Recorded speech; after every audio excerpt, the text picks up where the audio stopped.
Good evening to you. Thanks for joining us. I'm Ben Bradley. And I'm Lourdes Duarte. Micah and Ray are off tonight.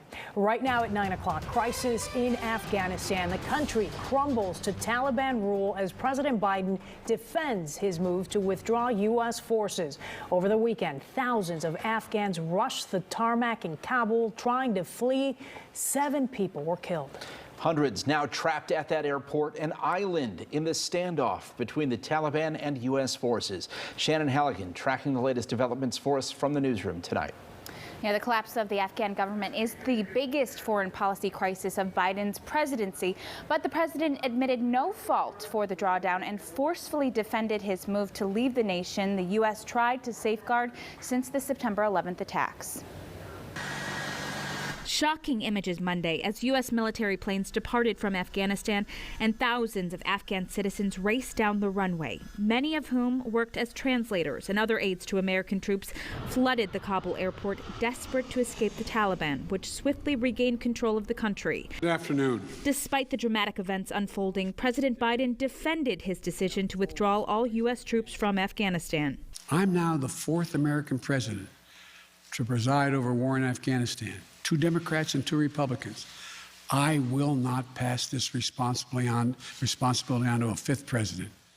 I will not mislead the American people by claiming that just a little more time in Afghanistan will make all the difference. Nor will I shrink from my share of responsibility for where we are today and how we must move forward from here. Since the September 11th terrorist attacks, the U.S. worked to train and arm the Afghan forces. More than 2,400 American service members have died in the war in Afghanistan, including Jim Frazier's son, Jacob Lee Frazier of St. Charles. The 24-year-old died in March of 2003 when gunmen ambushed his reconnaissance unit.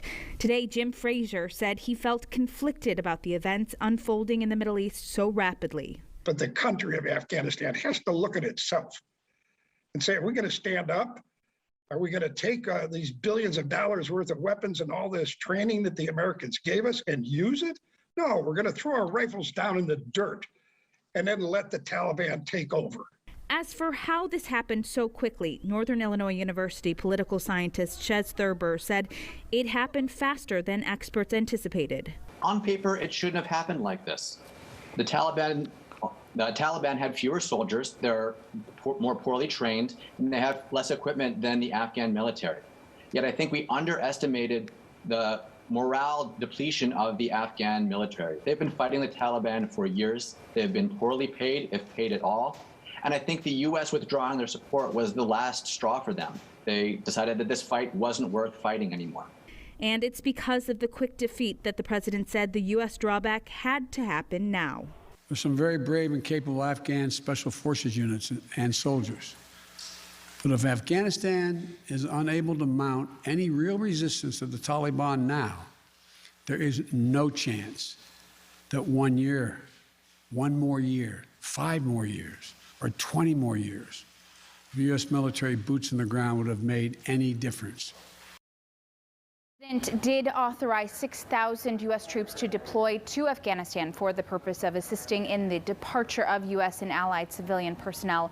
President Biden also warned the Taliban if they attack or disrupt the operation, the U.S. presence will be swift and that the response will be swift and forceful.